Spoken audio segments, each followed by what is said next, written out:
So as I mentioned, I am going to share some of those resources that you could use in this presentation, and I will also upload this presentation so that you have the links, you're able to click on the links. The first one I want to look at, and my favorite, is Mayo Clinic. The reason why I say Mayo Clinic is one of my favorites is because it actually gives you information in different languages. You can see that you can look up information in Spanish, Portuguese, Arabic, and Chinese. So that's really important for us as interpreters. So I'll show you an example. Let's say that we were looking for information about a colonoscopy. So I'm going to look for it here. And let's say I don't know how to say colonoscopy in Spanish. And so I'm going to look for it in English because I know how to say it in English. And then I see here that there are articles about colonoscopy. There's even a video so I can take a look at what it looks like, what is a colonoscopy. But I'm going to click here on the first article that is going to tell me what a colonoscopy is. And so I can read about it in English. I can see what the correct pronunciation is. So a colonoscopy is an exam used to detect changes or abnormalities in the large intestine or colon and rectum. Okay, so let's say that I don't know how to say those words. Well, I see it here in English, and now my language of service is Spanish, so I'm going to click here. I'm going to go to where it says English, and I'm going to change this to Spanish. And now I can see those exact words translated for me. So I can say, oh, this is how you say large intestine. So, una colonoscopía es un examen que se utiliza para detectar cambios. And here now then I can say, oh, this is how you say abnormalities. Here's how I say large intestine. Here's how I say rectum. This is how I say colon, because that same information that is written in English is now written in Spanish. And so not only can I learn about a colonoscopy, but I can also take a look at the terminology in context and see how I need to interpret it if I come across it. So that is one of the reasons why I really like Mayo Clinic. Let's look up a disease so we can see how Mayo organizes that information. So let's take a look at diabetes, since we were talking about a patient who was worried about their blood sugar. Okay, so type 2 diabetes. And the way that it is organized in the first page, it talks about symptoms and causes. Next page talks about diagnosis and treatment. So how is this illness diagnosed and how is it treated? And then doctors and departments. So here's an overview so you can learn what the condition is. What are some common symptoms? This is where you're going to also find a lot of really good terminology, because this is probably going to be some of those terms that the patient is going to talk about because they are common symptoms of diabetes. So you can look here, and if I don't know how to say blurred vision, I can look it up, or if I speak one of the languages that Mayo has, I can just use it here and find it here. It also has information on causes, risk factors, complications. Complications is another section that is going to be very helpful. These are things that can happen to someone who has diabetes. So, for example, if I am going to go to an assignment where the patient is in endocrinology or it's a diabetes clinic, and a lot of times that will be part of the information you will get if it's a diabetes clinic, or something called Sweet Success, which is a program that works with folks who have diabetes. Then I'm going to most likely try to prepare myself with terms like insulin and terms about diet, terms about blood sugars and things like that. But I may not prepare myself with things about the heart and the blood vessels and nerve damage. Well, if I have taken the time to research this information about diabetes and I see that complications include heart and blood vessel disease, nerve damage, and things like that, then I'm going to know that perhaps I need to expand the terms that I am getting ready with to include some other terminology that has to do with those complications. So this is a really good resource for us as interpreters. Okay, now let's take a look at Medline Plus. And Medline Plus is another place where you can get a lot of information about illnesses, diseases, as well as information about medications, drugs, supplements, and things like that. And you can find that in various languages as well. Now, I did put the direct link for this health information in multiple languages. So you can look for information in one of two ways. You can look for information just like we did over at Mayo Clinic. And so you can get information here that says about diabetes, right? And what you want to do first is you want to click on that information. Once you are in the page for this here, you can turn it. Unfortunately, it only has the immediate link to the Spanish, but there's lots of you in the class that are future Spanish interpreters, so you can use it in the same way that I showed you how to use Mayo Clinic. And the other thing that you can do is from the home page, search by language. And so what you want to do is in the home page, scroll all the way down to the bottom where it says health information in multiple languages. Click on that. And then now you can pick the language that you speak, the language that you want information in. So we're going to look, in this case, for some information. Let's try Russian this time. And so now, not all of the information in the website is available. So by clicking Russian, what it's going to do is going to take me to the information that they do have in Russian. And it is quite a bit. Let's see if there's information about diabetes. And we can take a look, we can click on that, diabetes.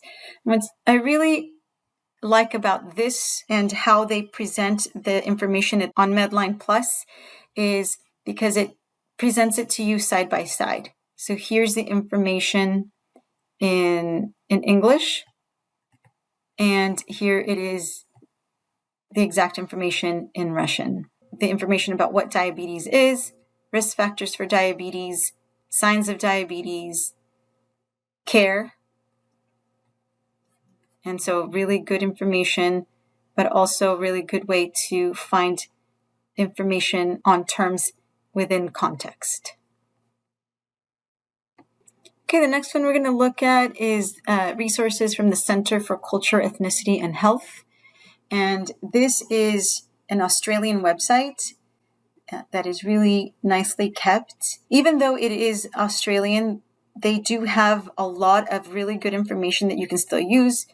It's in English and in a lot of the languages that we serve here in the United States. So let's click on it here and take a look at what it looks like. So when we click on it, we arrive here.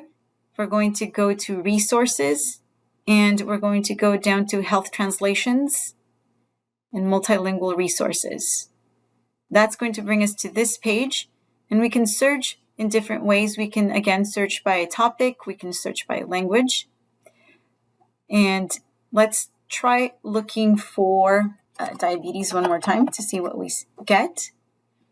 And so if we search by that topic, then we're going to get information in all of the languages that they have, what I can do if I'm going to search this way, I can click on the article or the document that sounds like something that I need.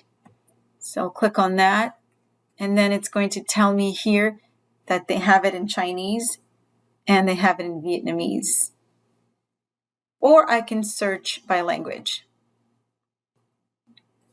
So I'll take a look at the different languages. There's so many. This resource is really helpful for a lot of languages. But again, it is going to be limited. You see here that, for example, if you compare the number of information they have in Akan, it's going to be different. They only have 2 resources, where for Arabic, they have 1,733 things that are translated, right? Bosnian, 148, compared to Chinese, 1,150 for simplified. So that's really helpful because you can see here, you take a look at what language you speak and see if you think it's a good resource. Maybe this isn't your first go-to if Spanish is your language of service, because Mayo might be your first one, but it's still a really good one because there still might be information that Mayo doesn't have that they have here. So let's take a look at Chinese in this case for simplified. And so here, these are all the topics that are available. And so we are going to look for our topic to see if there is anything on diabetes. We see that there are 32 things available. And so now we get to see all of these documents we know, because we've searched by language, are going to be written in Chinese. So let's click on this blood glucose monitoring fact sheet. And here it is in Chinese because we searched by language, but here are all the other languages that this same resource is available in. And with this resource, it's not always presented in the way that the Medline one was, where it's going to show you side by side the information, but it does have the English here so that you can open both documents to compare them. So let's take a look to see what this one looks like. And in this case, you can see that it is all in Chinese. So what we could do is open the document in Chinese, but also open it in English. Let's take a look at the next one. The next one I want to show you is some mini glossaries that are made available by the California Healthcare Interpreters Association, which we will talk about soon, and is typically referred to as CHIA. And so these are mini glossaries that were put together by experienced interpreters. And so if you scroll all the way down here, you can see that they are organized by topic. So these are going to be similar to the lists that you will get from me in this class. So let's take a look at the one that has to do with cardiovascular system. We are going to say view glossaries, and we see that they're available in English, Arabic, Mandarin, Portuguese, Russian, Serbian, and Spanish. So let's take a look at it in Spanish. And so we see here that you have the term in English, the translation, and then the definition. Okay, so there are a few more resources that are going to be available in this presentation. There's going to be some that are specific to the language that you speak. For example, here I have information that's specific to Chinese, Cantonese, and Mandarin resources, so traditional and simplified. There's also information on the Merck manual, which is organized very similar to Mayo Clinic and has information in Russian, Chinese, Arabic, all of these languages here. I'm going to share one more resource that I like using myself, and that's Word Reference. And Word Reference is an online dictionary. So if you don't have a medical dictionary in your language of service, this is one that you could use that is online. There's also a way to actually download an app for Word Reference. And even though this is not specifically a medical dictionary, it does encompass medical terminology. It's not specifically only that, but it does include medical terminology.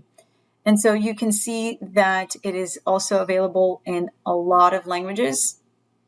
And it does include Spanish, French, Italian, Catalan, German, Dutch, Swedish, Russian, Portuguese, Polish, Romanian, Czech, Greek, Turkish, Chinese, Japanese, Korean, Arabic, and then a monolingual English dictionary, as well as a synonym, a thesaurus, and information about conjugations and things like that. But it does have a lot of the languages that we have in the classroom. And so let's take a look at how we use this, because you heard me say that it's not necessarily a medical dictionary, but it's still very useful.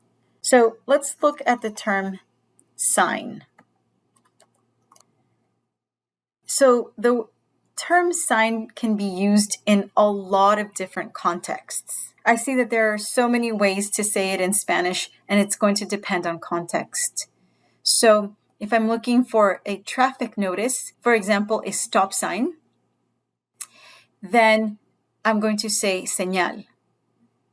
But if I'm looking for a notice or a placard, for example, the shopkeeper put up a sign saying he'd be back in 30 minutes. In that case, I'm not going to use señal, I'm going to use letrero or anuncio. And so this is, again, very important because as an interpreter, I need to know that languages cannot be translated word for word. Because while in English, we may be able to use the word sign in both of these instances, in Spanish, we can't. In Spanish, if we're talking about a traffic notice, like a stop sign, then we use señal. And if we're talking about a sign on a door, in that case, we need to use the word letrero or anuncio. So this is really helpful. Now, the other thing that I like about word reference is that it also gives you typical ways in which the word is used in phrases and as a compound word. So for example, here we're looking at ways that the word sign is used in phrases. So things like sign away, which means rights, to give up your rights. Renunciar por escrito, right? Or things like sign in, which in Spanish we would actually say to register, so registrarse. In order to help you pick the correct translation for sign, gives you ways that it is used in a compound word. So, for example, ASL or American Sign Language, we're not going to use rótulo, we're not going to use inscribirse, danger sign, señal de peligro, dollar sign. In this case, we're going to use the word for symbol, símbolo del dólar. So this is a really good one to use. The other thing that I really like is that there are forum discussions about the word that you're looking for. So, for example, if none of those seem correct to me, or the translation that gave me I don't agree with, what I can do is I can go down here to the forum discussions that other users have had regarding the word and see what they have said. A lot of times it's really helpful because in this case, there's so many. What you can look at is a lot of times the person who started that thread will give you a hint about what it's about. Is it about grammar? Is it legal context, medical, financial, right? So in this case, we're going to take a look at one that makes sense to us. Let's say we were looking for something that helps us interpret the phrase signs and symptoms. So here's this one here, medical sign, symptom. So let's click on that. That sounds like something we want to look at for our purposes. So here it is, recognition of medical signs and symptoms that may limit or prevent effective use. So the person is asking, how do you translate that? Here's the sample sentence. Employees who are required to use respirators must be trained such that they can demonstrate knowledge of at least recognition of medical signs and symptoms that may limit or prevent effective use. Okay, that's how we are looking for it. So here is that discussion that is asking about how you can do that. And here are some folks who responded to that in the discussion that went on about which terms, about choices for translating that word. Okay, so this is a lot of information. I don't expect you to do anything with this information about resources. The information about resources, I just want to give it to you early on so that you know how to access it.